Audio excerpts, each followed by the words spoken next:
We're living in a pretty amazing time for movies. With great filmmaking technology becoming cheaper and more accessible every single day, talented filmmakers don't need a ton of money to make their visions heard anymore. Companies like A24 and Blumhouse will give millions of dollars to independent filmmakers to have their visions come to life, which has led to films with so much personality and passion being visible in every single frame. Some turned out to be giant piles of shit, which is pretty hilarious, and others turned out to be fantastic gems that pull unknown creators into the zeitgeist just out of nowhere. And that's the fun. The unpredictability of whether or not a movie is gonna be good is a lot of fun, and it's really exciting. The most fun aspect about movies is that we all like different ones, and it's always really fun to discuss them. So of course this video is just my opinion, but I also want to hear yours. Comment your top 10 below and we can have fun discussing them. Anyways, without any more bullshit, sit back, relax, because here are my top 10 favorite movies of the 2010s.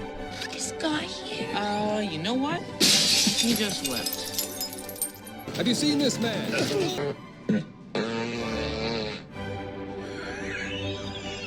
Why don't you get your wings in your fucking bird suit, man? Hey! Try to fake! No! If you've been watching my channel, you could probably tell that one of my favorite genres is horror movies. Thanks to A24 producing smart and innovative horror films in the last few years, I've really been starting to feel like we're in a new golden age of horror movies. Kind of. So starting off this list, at number 10 is a fantastic horror film that you might not have heard of. It's Osgood Perkins' The Blackcoat's Daughter. You do know about the sisters, don't you? Know what? You know they're wigs, right? You know that they have no hair on their bodies. No hair anywhere. The Blackcoat's Daughter is a horror film about two students who get snowed in their Catholic boarding school over winter break and have no idea when their parents are going to come pick them up, and the staff who's in charge of watching them. Needless to say, it's a horror film, so lots of creepy shit happens, and that's all I'm going to say about the plot, because I do not want to spoil a second of this movie for anyone. The Blackcoat's Daughter literally made me feel like a little kid again. Do you remember being a kid watching your first horror film and covering your eyes with a blanket because of how freaked out you were? When I was a kid, that was The Sixth Sense, and now as an adult, this movie made me feel like that. I love how many times this film makes you distrust the characters. You never quite know whose side you're supposed to be on until the end of the movie. What makes this movie so terrifying to me is how overwhelming its atmosphere is. Part of what adds to this feeling is the setting. The location of an isolated Catholic school in a snowstorm makes the setting feel like a character itself, much like the hotel in The Shining. The way this film builds tension is enthralling. There is always satisfying resolutions to that tension. There's not a single false scare to be found in this movie, unlike the oceans of shitty horror films that we get on the weekly basis. The scares are slowly built up to smartly, so if you have patience, I'm sure that you'll be satisfied with this film. This is kind of embarrassing, but this movie legitimately gave me 3 nightmares since I saw it for the first time, and I have literally not had a horror film give me nightmares since I was like 8. So I can safely say with certainty that no movie has scared me this much as an adult. While watching the movie, I never even noticed how insanely low budget it was. The budget of this movie was something like $20,000, and I never even noticed until I looked it up. Everyone involved uses this micro budget to its full potential. So since this movie had such a low budget, most people have never even heard of it before, and apparently like lots of people fucking hate this movie. Maybe I'm just really dumb for liking it, but no matter how many bad reviews of this movie I've read, I cannot deny just how much of an impact it's had on me. If this sounds like something you'd like, check it out on Netflix alone at 3 o'clock in the morning. Mr. Gordon said worst case they'd be here by Friday. Yeah, I know what But he now said. it's too late. Too late for what? They're dead.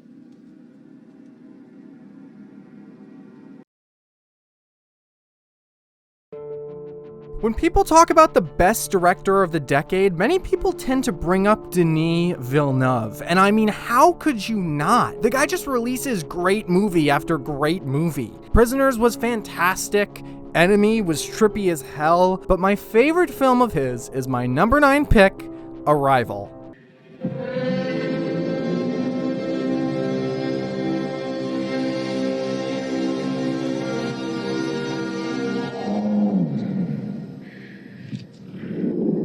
Arrival follows the story of Louise Banks, a linguist who gets put in charge of attempting to bridge the communication gap between humans and the aliens that have just landed all over the world. Arrival is an absolutely breathtaking film with jaw-dropping cinematography and visual effects that blew me away. The score for this film is also just, it's so good. It just adds this perfect mood to every single scene that it's used in. I love the way the aliens invade Earth in this movie. There are several alien ships that go all over the world, and what makes the ships so terrifying and creepy is that they don't look directly threatening. They don't have any weapons, it's just a big black egg. They just fill into that perfect uncanny valley where you just know that you can't trust it. The core of this film, though, is Louise Banks, who is perfectly played by Amy Adams. Amy Adams is just amazing in every single movie she's in, so please, for the love of God, give her a damn Oscar already. The kicker of this movie, though, is the ending. I talked about it in depth in this video here, so if you want to hear my spoilery thoughts, check out this video right here, but it left me floored. My jaw was hanging at the ending of this movie, and it's gotta be my second favorite ending of the entire decade. So if this sounds like a movie you would like, check it out before Dune comes out, because it is an absolutely amazing film. First, we need to make sure that they understand what a question is. Okay, the nature of a request for information along with the response. Then we need to clarify the difference between a specific you and a collective you, because we don't want to know why Joe Alien is here. We want to know why they all landed. If there's any one genre that dominated the 2010s like no other, it's superhero films. I usually don't like superhero movies because a lot of them just feel the same to me, but because of this I get blown away by ones that stand out and do something different. Deadpool was a hilarious satire on the genre, Joker and Logan were dramatic takes on the genre that I really, really loved, and who can forget Thanos yeeting a fucking moon into Iron Man? But to find my favorite superhero film of the decade, we gotta look at animation, baby, because my number 8 pick is Spider-Man Into the Spider-Verse. We're a little team. Me as the teacher who can still do it. You as the student who can do it, just not as good. I'm proud of us. Is there something you want to say to me? This movie made me feel like a goddamn little kid again, and for the complete opposite reasons that the Blackcoat's daughter did. This time it legitimately brought back to that feeling of being a kid and watching like a great Saturday morning cartoon like the Jimmy Timmy Power Hour or something. Yes, this movie made my cold, dead, alcoholic heart feel something. I have the biggest goddamn smile on my face from start to finish of this movie, and just, oh my god, how could you not? The animation is gorgeous. Every single frame of this movie is bleeding with personality and could be my desktop screensaver. There's tons of fun action sequences that just grab you by the balls and don't let you go until it's done. The humor of this movie is always hilarious and makes all the characters especially lovable. Speaking of the characters, they're seriously what makes this spectacle worth it. Miles Morales is such a fleshed out character. He's funny and he's relatable. He fucks up with women, he's awkward, he's an absolute dork. Obviously, I am every single one of these things, so you can see why I relate to him so much. Despite how much fun this movie is, it's not afraid to be dramatic when it needs to be. It's not just the main character, but all the side characters are filled with heart. Peter B. Parker is legitimately my favorite Spider-Man ever. Spider-Gwen is charismatic and interesting. Nicolas Cage Spider-Man is hilarious, and we get a goddamn anime waifu, and John Mulaney is a pig. What more could you possibly want in a movie? This movie is seemingly the most beloved film of the entire goddamn decade. I've literally not met a single person who has seen this movie and didn't absolutely love it. So I don't think I'm stepping on any toes with this pick. I think the only people that don't like this movie are people who hate puppies. This movie is funny, it's relatable, it's stunning, it's emotionally gratifying, and if you haven't seen it by now, you're living under a rock, and just do yourself a favor and check it out for some good fun. Then like 15 years passed, blah, blah, blah, super burn. I broke my back, a drone flew into my face. I buried Aunt May, my wife and I split up, but I handled it like a champion.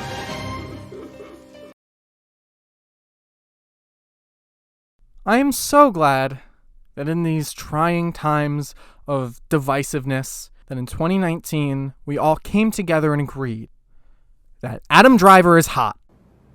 I'm not going to read this out loud. Why is that? Because I don't like what I wrote. My number 7 pick is Marriage Story, directed by Noah Baumbach. Now look, I've talked about this movie in 2 videos already, but here I am about to talk about it again. Marriage Story follows the story of Nicole, played by Scarlett Johansson, and Charlie, played by Adam Driver, as they go through the process of a divorce. This may not seem like anything exciting or special, but what sets this film apart from similar movies is just how this film treats its characters. This movie has some of the most thorough character work I have ever seen. Both of the leads have so many subtle details and character traits that they actually literally feel like real people going through a real struggle.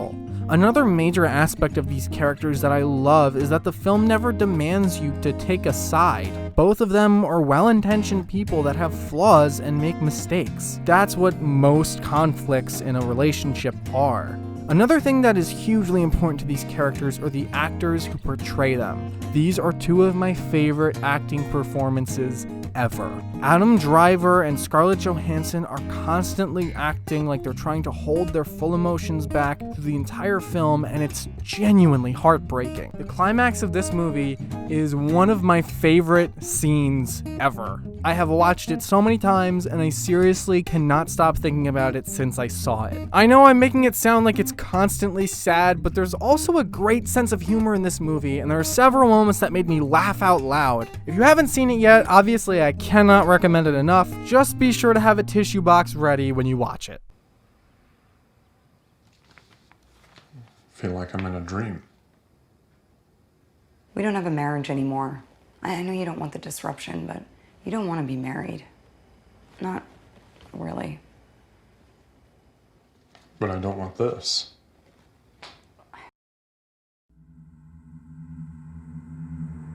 Remember how I said that I think that we're in a new golden age of horror?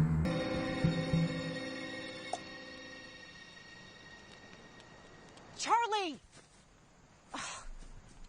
I mean, what are you doing? Leaving the house barefoot. I feel like most people have probably already seen this movie, but in case you haven't, Hereditary follows the story of Annie Graham and her family who are dealing with the death of Annie's mother. Because of Annie's strained relationship with her mother, she believes that her mother put a curse on her family. And I won't say any more about the plot because this movie just goes absolutely bananas with this seemingly simple premise. The core of this movie is that family dynamic and how that dynamic shatters during a stressful time period.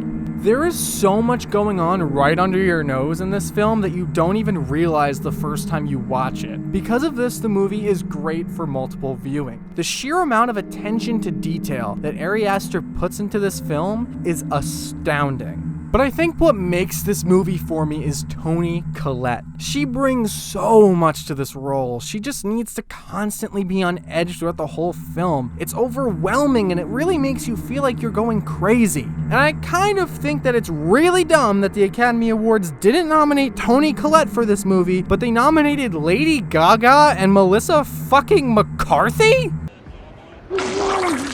This movie is an absolute masterpiece of horror, and if you like horror, you should definitely give this one a watch. Okay, so try again, release yourself. Oh, release you mean? Yeah, fine, release me, just say it. Just fucking say it. Don't you swear at me, you little shit! Don't you ever raise your voice at me! I am your mother! Do you understand?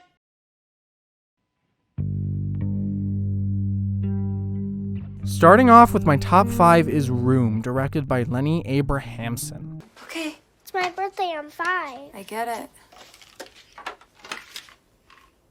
Take your vitamin. It's the last one. Vitamins. This film follows the story of Joy Newsome and her son Jack, who are being held captive in a single room and they aren't allowed to leave.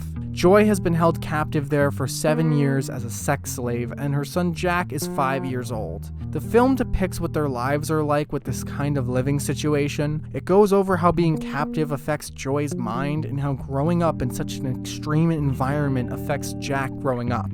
The heart of this film is the palpable sense of love shared between Joy and Jack. No matter what happens, no matter how much they bicker, there's always moments of them smiling and laughing together despite how awful their circumstances are. None of this would work if it wasn't for the world-class performances from Brie Larson and Jacob Tremblay. Brie Larson won Best Actress for her work in this film, and it is 100% deserved. She plays such a broken protagonist so well. She just really sells how physically and mentally exhausted her character is. I cannot believe I'm about to say this, but this 5-year-old should have been nominated for Best Actor.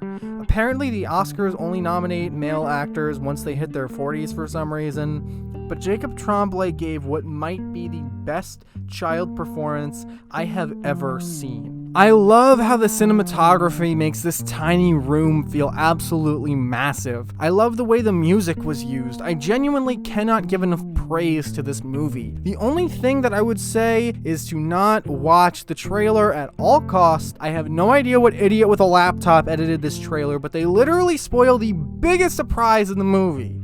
Why would you do that? I don't think any movie has ever made me cry this much. It's so difficult for a movie to make me cry, and this one just makes me cry scene after scene. So, because of the subject matter, I don't really think this is gonna be a movie for everyone. It seems like every year there are films that get a lot of praise during award season, and then a year later the film becomes completely forgotten. And it's unfortunate that that seems like what's happening with this film. It was nominated for Best Picture and a bunch of other awards, but I feel like barely anyone saw it. Chris Stuckman and Your Movie Sucks don't even have reviews for this film, and they review everything. I really hope that this movie isn't forgotten by history, because it would be a damn shame if it was. When I was a little older, when I was 17, I was walking home from Where school. was I? You were still up in heaven. But there was a guy, he pretended that his dog was What sick. guy? Old Nick. We call him Old Nick. I don't know what his real name is. But he pretended his dog was sick. What's the dog's name? Jack, there wasn't a dog. He was trying to trick me.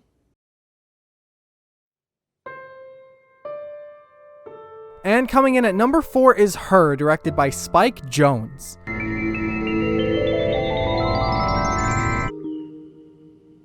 Hello, I'm here. Oh. Hi. Hi.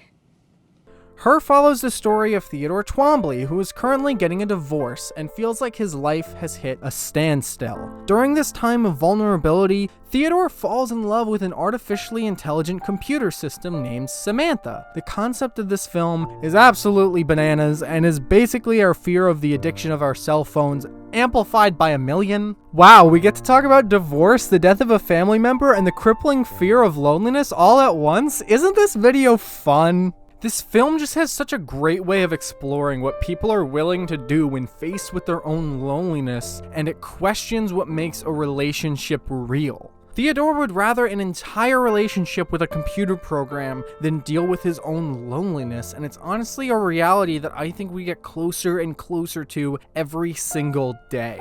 The two leads are incredible. Joaquin Phoenix is one of the best actors alive, and this is my favorite performance of his. Similarly, Scarlett Johansson gets her second film on my list. She's just a world-class actress, and I don't think that the Marvel movies do her justice. She gives this full range of emotions, even though you never actually see her face. The technical aspects of this film are also just awesome. The set design of the area really feels like this movie is in the future, but not so far in the future that it feels out of place and that we can't relate to it. The score by Arcade Fire is legitimately my favorite score of the whole decade, and I've listened to it over and over again. It's just so unique. If you're a person who's ever felt like you've struggled in relationships, this is the movie for you. It captures the fear of loneliness better than most movies have. I think you'll get the most out of this film if you watch it while you're single, but if you do, just be sure to have a tissue box next to you.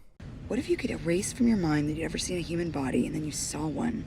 Imagine how strange it would look. It'd be this really weird, gangly, awkward organism, and you'd think, why are all these parts where they are? Yeah, but there's probably some Darwinian explanation for it all. I know, but don't be so boring. Starting off with my top 3 is The Lighthouse, directed by Robert Eggers. With a gull.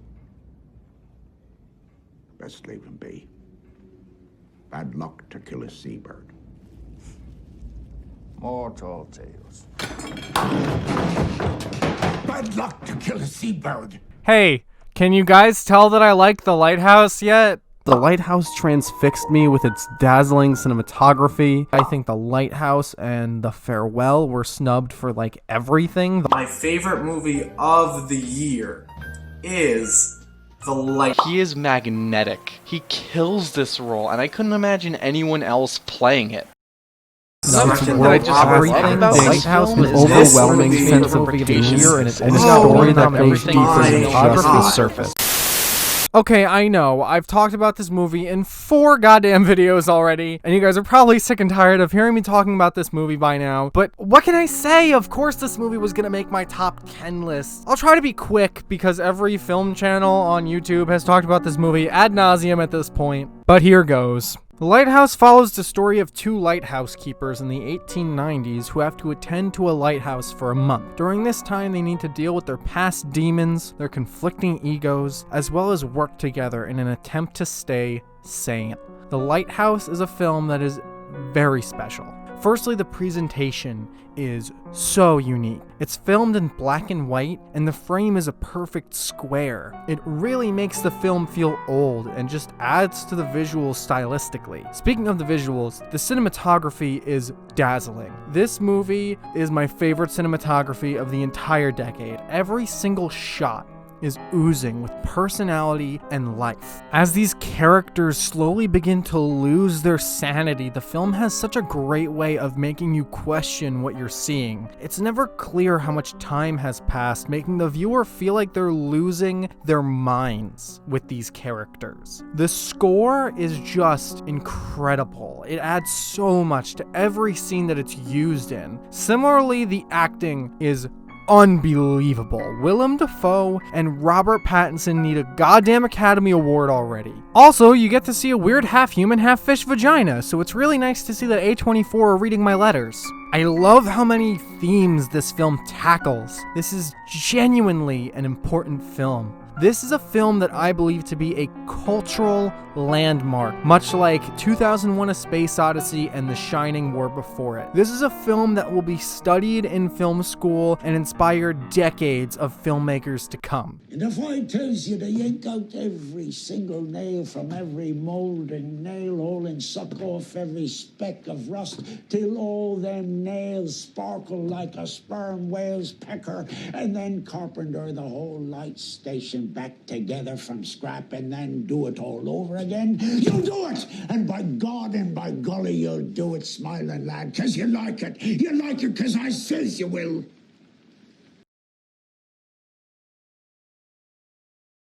You all probably thought this was going to be my number 1 pick.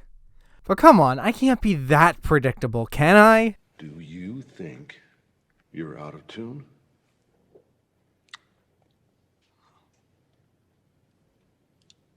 Yes. Then why the fuck didn't you say so? Okay, let's address the elephant in the room. My most viewed video by far is called Why the Ending of Whiplash is Perfect. It's likely that without that video getting the success that it had, my subscriber count would be way lower, and none of my later videos would get nearly as many views as they did. That video was my first one to cross 1,000 views, and it's my only video to cross 10,000, so needless to say, I owe a lot of gratitude to this movie, and if you subscribe to me because of that video, I honestly cannot thank you enough. Anyways, Whiplash follows the story of Andrew Neiman, an aspiring jazz drummer who wants nothing in life but to be a world-class musician. He attends the best music college in the country and gets accepted into the best jazz ensemble that the school has. The trouble is that his teacher, Terrence Fletcher, is a militaristic, psychologically abusive psychopath who terrorizes all of his students to try to make them as perfect as possible. The sheer brutality of this movie is suffocating, but the brutality here is completely different from the brutality found in a movie like Saw. Here, the brutality is all within the genius ways that Terrence Fletcher finds what his students are insecure about, and then uses those insecurities to verbally grind them down mentally until they either master their instrument or fall apart. The whole film is a power struggle between Neiman and Fletcher to see who's in charge of any of their interactions. The lengths that these characters go just to get the leg up on each other always made my heart pound. This is probably a great place to mention that these two actors deliver sledgehammer performances. J.K. Simmons won an Academy Award for his portrayal of Fletcher. Also, Miles Teller wasn't even nominated for Best Actor here, and that is a travesty. His acting performance is worthy enough, but his drumming skills are also something to be respected. There are tons of movies where the character is a musician, but it's like blatantly obvious that the actor has no idea how to play the instrument, so they just get a stunt double, and it always rips me right out of the movie. There's none of that here. Teller drums everything in frame, and it just makes everything more natural and fluid. If you've ever felt like you wanted to achieve something so bad, despite the fact that everyone around you was discouraging you, this is the film for you. If you've ever had an asshole boss or teacher, watch this movie. If you're a human being with a pulse, watch this damn movie and thank me later for introducing you to it. Rushing or dragging? Rushing. So you do know the difference. If you deliberately sabotage my band, I will fuck you like a pig. Now, are you a rusher or are you a dragger? Or are you gonna be on my fucking time? I'm gonna be on your time. Before I tell you what my favorite movie of the decade is, here are some obligatory honorable mentions.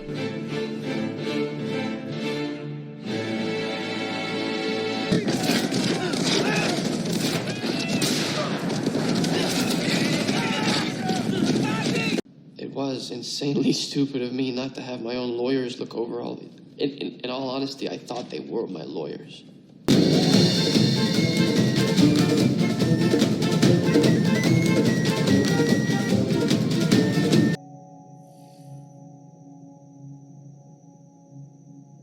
Hello?